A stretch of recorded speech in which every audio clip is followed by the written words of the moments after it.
Enggan performa tim kedodoran akibat jadwal kompetisi yang molor, manajemen Sriwijaya FC langsung bertindak cepat. Salah satu cara efektif yaitu dengan membuat turnamen kecil yang diikuti 4 kontestan dari klub ISL.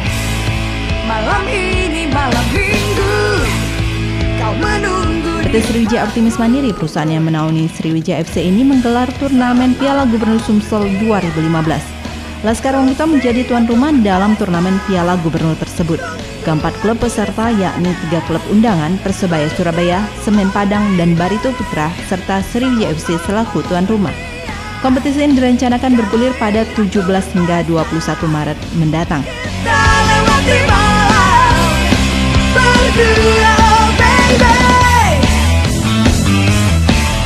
Piala Gubernur ini dilakukan dengan sistem full kompetisi atau tiap klub akan bertemu. Pemenang ditentukan dengan jumlah poin terbanyak.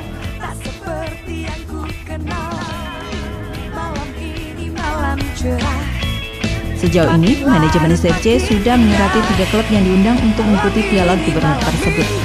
3 tim yang diundang menyambut baik ajakan manajemen SFC. Selanjutnya, manajemen akan menunggu respon atau surat balasan dari peserta hingga 9 Maret 2015.